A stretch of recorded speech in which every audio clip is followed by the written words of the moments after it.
देखिए अलग अलग शहरों पर जबरदस्त हमला हुआ, कीव खार्किव पर रूसी हमले हुए। रूसी हमलों के बाद पूरे यूक्रेन में इमरजेंसी का ऐलान कर दिया गया। रूस ने यूक्रेन के इंफ्रास्ट्रक्चर को निशाना बनाया है। एक बार फिर से यूक्रेन पर जबरदस्त प्रहार रूस की तरफ से। रूसी हमले के बाद यूक्रेन के कई शहरों में बिजली गुल पावर वहां पर ठप है।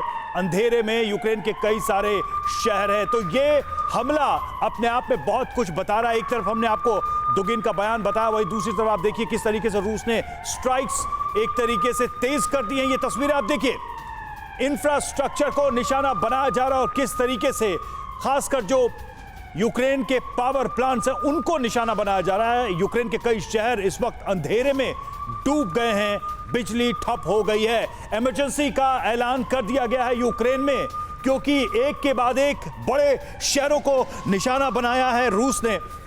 सबसे बड़ा सवाल कि क्या फरवरी तक, यानी कि इस युद्ध के ये जनाब फूल की खेती करके 1 एकड़ में 1 साल के 30 लाख तक कमा रहे हैं। आपको भी ये करना है तो फ्रीडम ऐप को अब भी डाउनलोड कीजिए। 1 साल पूरे होने के पहले ही रूस इस युद्ध को समाप्त करेगा, और उस युद्ध को समाप्त करने की शर्त क्या रूस के हिसाब से होगी, यानी कि यूक्रेन की हार और रूस की जीत। और वो बॉर्डर लाइन क्या होगी? क्या यूक्रेन को पूरी तरह से तबाह करने के बाद ही रूस जीत का ऐलान करेगा? यह भी अपने आप में एक बड़ा सवाल है। लेकिन फिलहाल जो तस्वीरें हम आपको दिखा रहे हैं वो ताजा हमले की तस्वीरें हैं।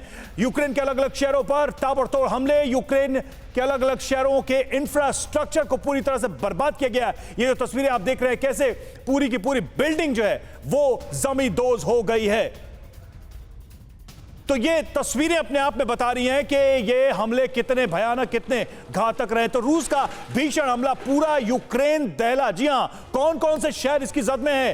Kyiv, Kharkiv, Krivi, Zaporizhzhia, Luhansk, Donetsk, ये बड़े शहर यूक्रेन के जिन पर हमला किया गया, ये ताजा अटैक किया गया है। बड़ा सवाल यही है कि क्या ये अटैक आने वाले समय में और बढ़ेगा? राजन कोचर सर, यही सवाल मेरा आपसे, क्या ये इंटेंसिटी जनवरी और फरवरी अगले साल आने तक बहुत ज्यादा बढ़ती नजर आ रही है आपको? देखिए, मेरा जो असेसमेंट है, ये इंटेंसिटी और बढ़ेगी, बिकॉज ये युद्ध अभी तक एक डिसाइसिव स्टेज तक नहीं पहुंचा है। और रशिया चाहता है कि जो उसके ऑब्जेक्टिव्स हैं, अब रशिया ने अपने ऑब्जेक्टिव्स को भी रीडिफाइन किया है और उसने डोनबास का एरिया और मारिउपोल के एरिया तक अपने ऑब्जेक्टिव्स को सीमित रखा है।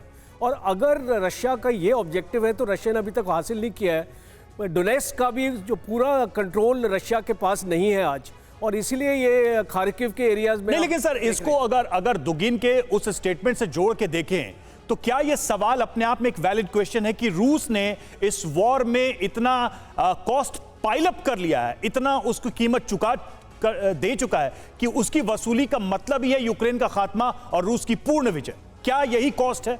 देखिए, ये बहुत ही एक सही असेसमेंट है कि अब रशिया वापस नहीं जा सकता, पॉइंट ऑफ नो रिटर्न पे आ चुका है और उसको आगे ही बढ़ना है और जीत हासिल करनी है। और जीत हासिल करने के लिए एक डिसाइसिव विक्ट्री की जरूरत है। इसलिए अब न्यूक्लियर की स्टेटमेंट्स देख रहे हैं, बिकॉज यूक्रेन और यूएसए के बीच में अभी जो डील है, जो ये patriot air defence missile systems की और लॉन्ग रेंज वेपन्स की, ये एक फाइनल स्टेज में पहुंच चुकी है। इसीलिए ये स्टेटमेंट्स आ रही है न्यूक्लियर के बारे में, बिकॉज वो चाहते नहीं है यूक्रेन को ऐसे हथियार मिले जो रशिया के अंदर तक वार कर पाए। और एक बार रशिया के अंदर अगर वार होने लग जाएगा तो एक न्यूक्लियर पॉसिबिलिटी निकल के आती है। न्यूक्लियर अटैक को लेकर के किसी भी तरीके का क्लियर स्टेटमेंट उनकी ओर से नहीं दिया गया है, ये भी बड़ी बात है। ये जनाब फूल की खेती करके 1 एकड़ में 1 साल के 30 लाख तक कमा रहे हैं।